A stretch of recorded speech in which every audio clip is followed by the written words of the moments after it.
Boa noite a todos. Hoje é quinta-feira, mais um dia do Perguntas e Respostas. Pergunta número 1. Na década de 60, Chico Xavier testemunhou a materialização de espíritos. Qual era o real objetivo dessas materializações na época? No início, quando as pessoas começaram a se reunir para eventos em que espíritos davam mostras da sua presença entre nós, através do intercâmbio mediúnico, nós vimos as mesas girantes, as quais motivaram Allan Kardec, na época, a começar a pesquisar sobre inteligência presente por detrás dos fenômenos, porque eles eram muito atípicos. Então, desde os idos tempos, existe o fenômeno de materialização. A materialização, ela nada mais é do que a manipulação que os espíritos fazem através do ectoplasma que o médium expele. E isso permite a materialização completa ou parcial de um indivíduo, ou mesmo de objetos. E conforme a circunstância, se uma pessoa desencarnada se materializa, ela pode ser tocada, nós podemos sentir seu calor, seu batimento cardíaco e assim por diante. Ocorre que, na década de 60, quando Chico Xavier despontou com sua mediunidade ostensiva, era natural que as pessoas desconfiassem, e desta forma, os espíritos superiores permitiram a ocorrência da materialização para dar credibilidade ao trabalho que Chico veio realizar. E mesmo assim, muitas pessoas ainda diziam que era mentira, que era engodo, mesmo assistindo, testemunhando. E foi assim também com Kardec, que escreveu seus livros com base na ciência e depois de muita pesquisa. Enfim, até hoje ocorrem materializações. Para isto, basta ter um médium que consiga fazer. Mas hoje em dia, após tantos estudos sobre o assunto, não há mais essa necessidade da materialização e muito menos ainda de divulgação da materialização, visto que quem não acredita, não acreditará mesmo. Pergunta número 2. No planejamento reencarnatório, podemos escolher amizades negativas como prova? E quando estiver na condição de encarnado e observar essa falha de amizade, o encarnado tem o direito de se afastar dessa amizade ruim? Bem, nem todos têm o privilégio da opção de realizar um planejamento reencarnatório. Isso vai depender da evolução espiritual e moral que cada um carrega consigo. Porém, no caso de haver planejamento, não há opção pelas amizades que a pessoa irá encontrar no planeta. As amizades negativas ou densas, elas existem e vão ao encontro das pessoas com as quais sintoniza. Ou seja, uma pessoa densa vibra na mesma frequência também densa da outra, porque uma pessoa que, como você afirmou, é negativa, ela tem a sintonia com iguais. Quer dizer, a outra pessoa que não queira um amigo imoral, ela tem o direito, na realidade, ela tem o dever de se afastar de tal amizade, porque ela acaba se tornando uma amizade tóxica. E isto faz parte de nossas escolhas em vida, de nosso livre-arbítrio, e não por um eventual planejamento reencarnatório. Nós temos o dever de optar por nós mesmos, jamais por outros. É, de fato, uma questão de livre-arbítrio. Pergunta número 3.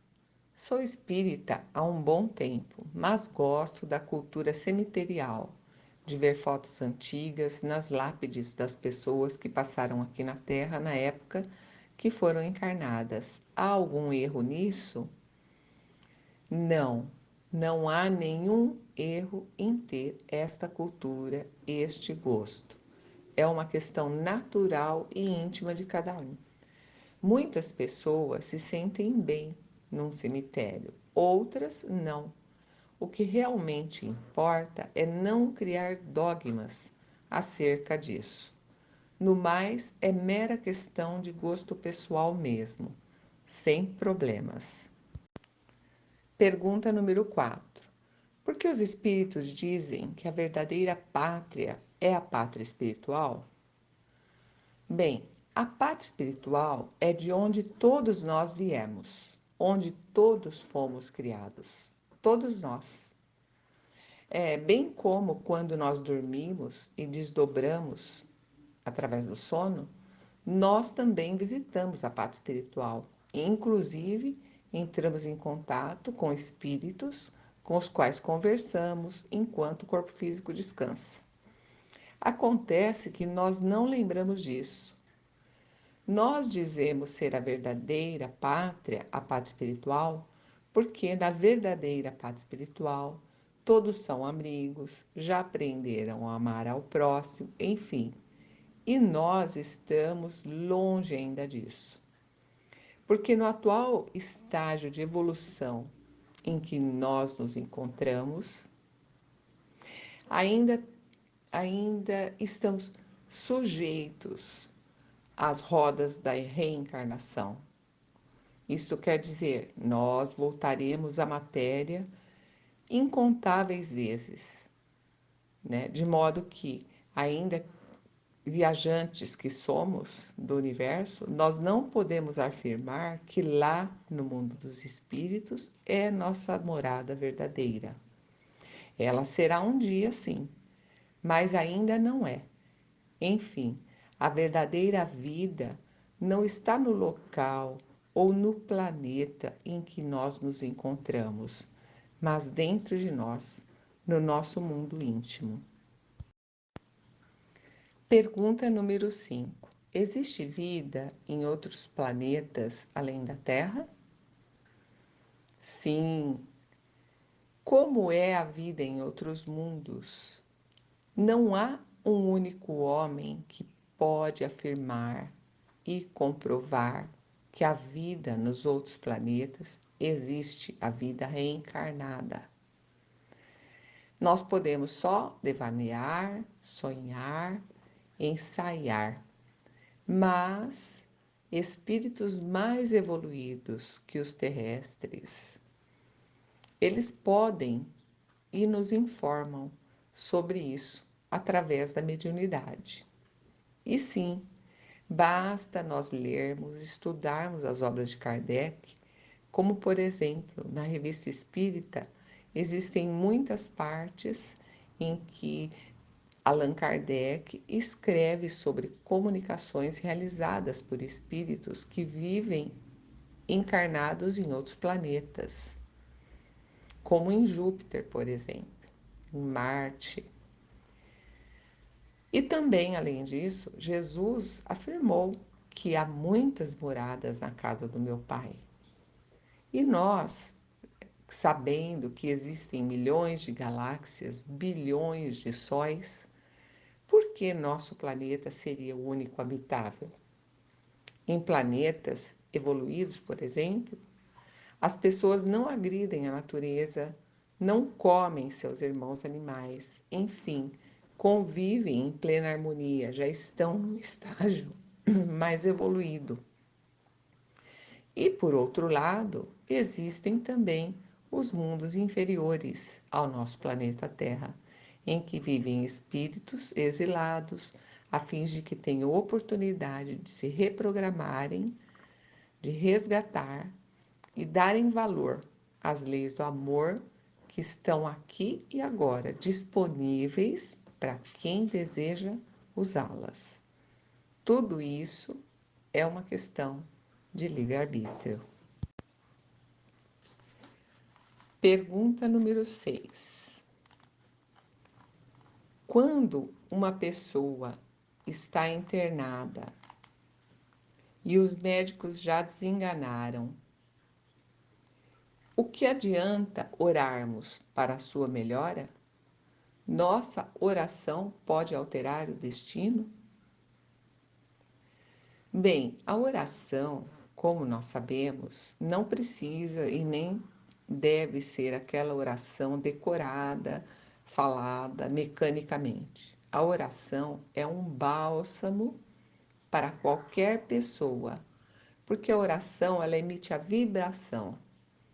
E quando nós oramos, nós dizemos, por exemplo, quem faz o evangelho no lar, que o nosso lar fique envolto em luz. Então a oração ela magnetiza. Por isso ela sempre ajudará e trará fluidos magnéticos bons que sim vão ajudar uma pessoa internada a melhorar suas sensações, aliviar seu corpo espiritual. E também as orações que são efetuadas com fé, de coração, ajudam os espíritos que estão ali e são responsáveis, por exemplo, por desligar o corpo espiritual da pessoa na hora extrema. Agora, alterar o destino é improvável, porque o destino quem faz é cada um. É uma questão de causa e efeito. Pergunta número 7. Qual é a importância da existência dos centros espíritas? Ou seja, qual é a função dos centros espíritas? Bom, os centros espíritas sérios, eles são fontes de luz para todos que os buscam. Principalmente, por quê? Porque ele nos instrui através das palestras, através dos trabalhos, nos revitaliza. Nos centros espíritas, nós angariamos consolo através do Evangelho de Jesus na prática. E, além disso, os centros são importantes porque, tendo trabalhadores ativos no bem, como os centros sérios têm, eles fornecem algo como uma retaguarda. Ou seja, no caso de uma manifestação mediúnica, no centro espírita, o médium terá proteção dos mentores espirituais superiores ali presentes, o que inclusive evita de uma pessoa levar consigo, com ela mesma, né, um obsessor para sua casa. E os centros espíritas, eles são fontes de luz e fontes de consolo para quem tem interesse em progresso espiritual. Pergunta número 8. Durante o sono, durante o sono do corpo, o nosso espírito sempre vai aos mesmos lugares? Bom, tudo depende da qualidade do nosso sono e das vibrações que emitimos durante o dia, antes de dormir. Depende dos pensamentos que trazemos em nós, depende da oração que fazemos antes de dormir, ou seja, da conversa, né, com o nosso guia espiritual antes de dormir. A gente tenta, né, por exemplo, a hora que deita, agradecer a Deus pelo dia, pedir a nosso guia espiritual que esteja conosco durante a emancipação de nossa alma, o nosso desdobramento. Mas tudo dependerá do nosso íntimo, do que cultivamos dentro de nós. Porque quando desdobramos, nós vamos aos locais onde a energia é como a nossa. Por isso, nós dizemos de vibrar na frequência, de sintonizar na frequência. Nós vamos para perto dos iguais a nós. E é lógico que nós não iremos todas as vezes para o mesmo lugar. Nós iremos para perto dos que tenham a mesma vibração que nós, para os locais que têm a mesma energia que nós desenvolvemos durante o dia. Por isto que se diz: diga-me o que pensas, que eu te direi quem te acompanha. Pergunta número 9. Gostaria de sonhar com meus pais e nunca sonho. Por quê? Bom, gente, muitas vezes nós sonhamos sim. Ou seja, nós visitamos nossos pais que se foram, enfim, visitamos parentes queridos que desencarnaram antes de nós, mas nós não lembramos disso. Em certos dias, nós amanhecemos lembrando com saudade de alguém. E neste caso é bem provável que tenhamos estado com essa pessoa durante o nosso sono. Agora, para conseguir lembrar do desdobramento pelo sono, é necessário, é necessário fazer exercícios meditativos, é necessário se instruir sobre esse assunto para que consigamos desdobrar conscientes. E desdobrar consciente, o que quer dizer desdobrar consciente? Quer dizer que eu vou para o plano espiritual, faço uma visita, lá eu estou consciente e ao retornar eu me recordo de tudo. Mas para eu conseguir isso leva bastante tempo e exige foco de nós, o que é raro hoje em dia, neste mundo turbulento, em que as pessoas buscam a espiritualidade apenas quando estão doloridas, não é verdade? Então, para que a gente consiga lembrar, nós temos que nos dedicarmos